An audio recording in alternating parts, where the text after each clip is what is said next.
July 1st, 1989 at 2:00 p.m. at Christ Temple Apostolic Church on 2935 Cole Road.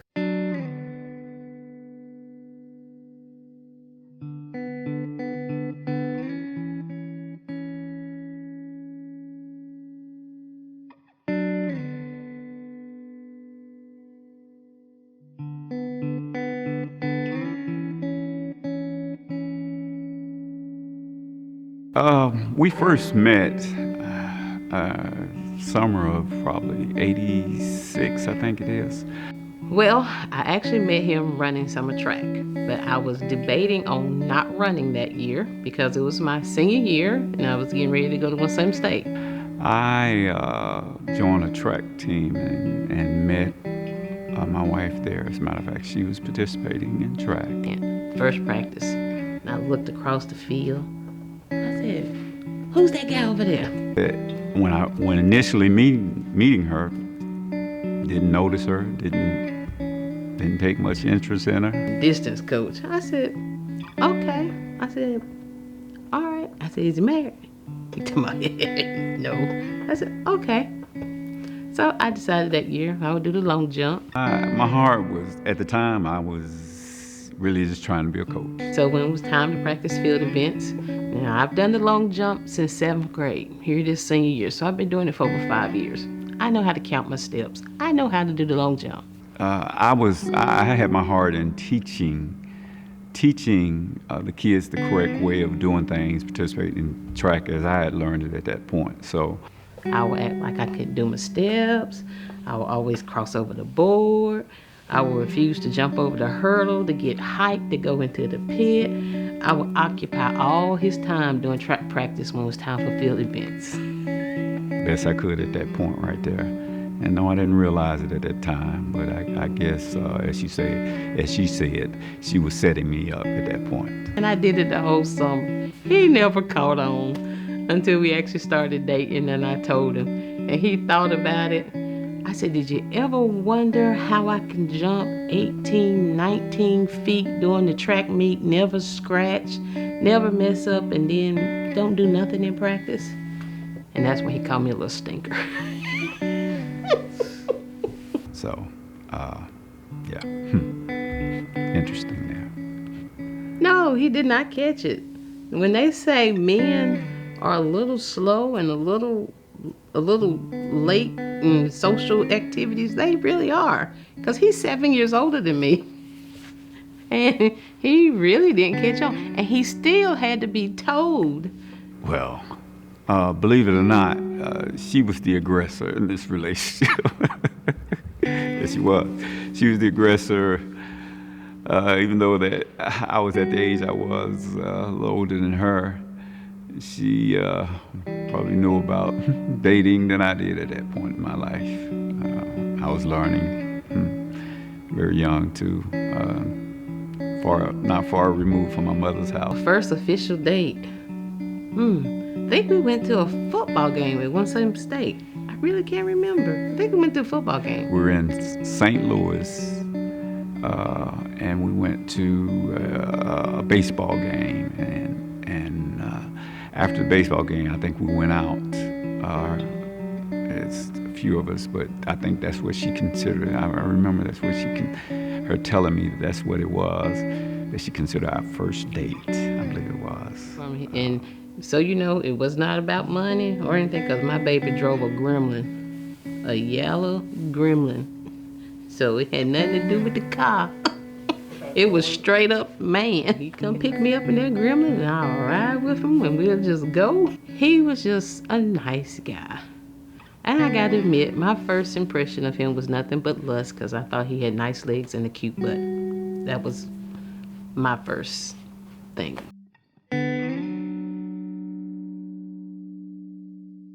When he first saw my mom, my mother thought he would be a good guy for my Aunt Tammy.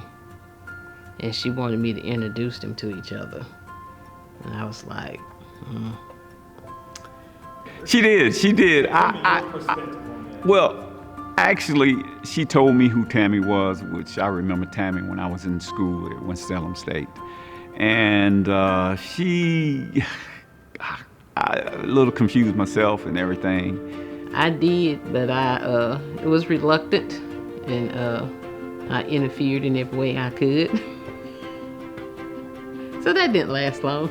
Because I was sort of getting the impression that she liked me, but when she said something about Tammy, it sort of confused me. Like I said, I wasn't very experienced as, in dating at that point in my life. So to say that I knew what was going on, it confused me a little bit. And He came over to my grandmother's house to see Tammy because my mama wanted them to meet. And they was out there talking, and I just yelled out, I said, Tammy! I think I said Keith was on the phone, which was some other guy she had talked to before. I told her somebody was on the phone with her, so she would have to come in the house, because we didn't have call wait back then, and you didn't have cell phones, so you either took the call or you missed it. So of course she told him bye and came in. I said, oh, he must have hung up.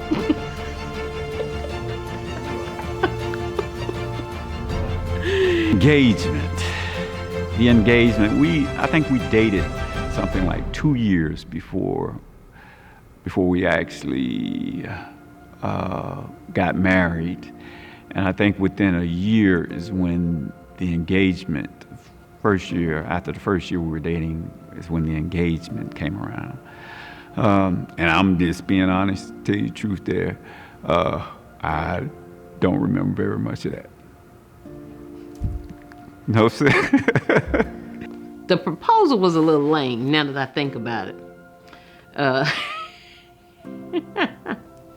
And then one night, we was at my mother's house. I was sitting in the rocking chair. I don't remember. We was looking at TV, and he come up beside me, because I didn't know he had the rings, and he proposed to me then. I was like, oh, I said yes, of course. But now that I think about it, and I be seeing all those proposals on TV, that was a little lame. I plead the fifth.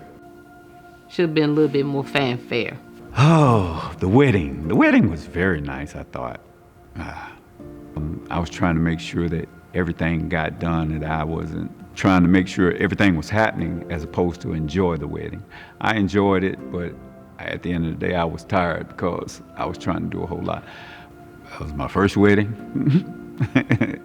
and it was my best wedding. So far, it's been my best wedding. What can I say? As far as expectations with marriage, I really didn't have a whole lot, because in our family it was mainly single mothers. At the time when we first got married, I'll be honest with you, I didn't have a whole lot of expectations because I was very young. I was older than her, but I think I was still young, being in a relationship with anybody at that time. Like I said, having been far removed from my mother's house. I guess at the time, I was just going in it blind, just like anybody, So I really didn't have a whole lot of expectations in marriages. I knew things that I did not want.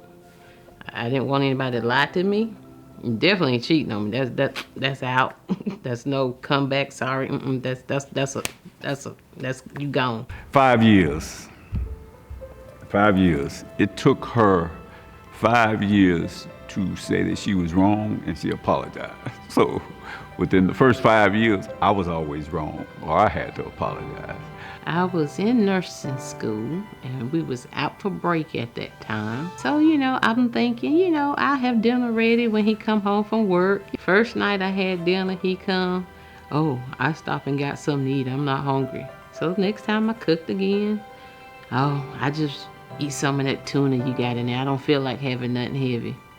Okay. So the third time, I fixed me some fettuccine alfredo, which I know he don't eat. So when he came in the house, he was like, what's for dinner? I said, didn't go to McDonald's. There's some tuna in there. I'm eating me some chicken alfredo. So needless to say, he started calling and asking was I gonna cook. I had actually joined the military while I was in college at the time. After my second year, I joined the reserves. That helped guide me and taught me a whole lot too there. And we talked about children. I said 2, he said 10. I said, not for me. You can have them with somebody else, but my limit is 2. So while we was in Charlotte for the military ball, I got a pregnancy test, It came back positive. So while we was at the military ball, we was dancing, and I whispered in his ear. I think I told him he was gonna be a daddy, or he's now Big Daddy or something. I can't remember what I said to him. And he's like, "You for real?" I said, "Yeah, I'm for real." So that's how Junior came about. Now Yasmin was a whole nother surprise. She was, "Woohoo, I'm here." Because he was still tiny. They're only 14 months apart. My announcement was much better than his proposal. My daughter, who is autistic, she recognized me being away from the home. So he was trying to be supportive, and I just had to not blame myself. Because, like, well, did I do something wrong? That I needed to make a decision about either staying in the military or, perhaps suffering the consequences of what my daughter was going through at the time there. I miss it even now. It's been almost 20 years since I retired from the military. I miss it, but, that's one of the things that we do in life that we put behind us and say, I enjoyed it. It was good when I was going through, but now a lot of other things is before us. I started walking at 1, just like Junior, and she was saying words. She was knowing people's names. And I know people don't like to hear this, but it was after her 18-month-old shots. They gave her them 3 shots. And it wasn't long after them shots, her words started decreasing. Wouldn't change it for the world. She's taught me a lot. She's taught both of us a lot. I think she's taught this family a lot. People at the church have always been supportive and caring, and nobody's ever shunned her. They've tried to include her in everything. Pastor David used to hound me for years. When you gonna let Yazzie come to the back and be with the rest? We both worked. I was on the first shift job, and Melissa was on the second shift job. So even when he was young, it was a challenge where where she took care of him during the morning times, and had to go when she went to work. We had a family member that lived with us that helped us out. And once I came home, I took over as parent. So raising kids at the time, not knowing a whole lot about kids at the time, was a new experience, I'm sure, for any father, for any new parent. But it's been wonderful raising him and everything, trying to show him what it is to be a man, to be honest with you there. But and then having a daughter, having the disability that she has taught us a whole lot and everything. But we've learned to treat her just as normal as him, as a matter of fact there. What we do now to keep growing? We continue to talk. He picks up new interests. I try to show interest in his interests. Some I can get into, like the RVing, the show. Sharing with each other, knowing each other. We come to know each other over time. I'm not gonna say that I've been perfect within my relationship with my wife, but and I guess you could say the same thing for her. If we hadn't been perfect, we both have some problems and things. Well, that probably aggravate each other and everything, and we just learning to know each other. At times, I'll be honest with you, some things I still forget, and she'll get on me for it, but trying to take time to know and learn who your partner is, probably. I can look at him with him, and I say, I think we're gonna have an RV in our future at some point, huh? So I can see him wanting to take off and go RVing. I could do that. But one thing I can't get into is them Alaskan shows. Them people in that wilderness and all that cold shooting moose and then whatever else they be shooting and trying to build stuff. And I can't look at them. It was a time when the money was real low. The money was real low. We were needing some things need to be paid. Didn't have much food at the time, and we just came on to church trying to be faithful and giving, our tithes and everything, and still we came to church one day and the lady gave us some money there, like I said, just out of, God knew it. He knew what's going on, so. Robert, you have brought me great joy and pleasure in the years that we have been together. You've blessed me with 2 beautiful, gorgeous children that I wouldn't trade for anything. And I want you to know that I love you from here and beyond. You will always be my one love. There's nobody before you and nobody after you. And I love you. The last 30 years of marriage and the last 32 years of this relationship has brought me here to this point in time. And to say that I love you, to say that I'd give up my life for you, and to say that without you I probably wouldn't be who I am right now. I'd probably be somewhere else. Only God knows that what brought me to Winston-Salem when I had other opportunities to go other places and do other things that I thought was much bigger and better. But I turned and made a decision to come in. He guided me here, and then he guided me here to this church. And then before the church, of course, he sent me out to that track to become a coach where I met her. So if I had to do it over, I probably would do it much earlier.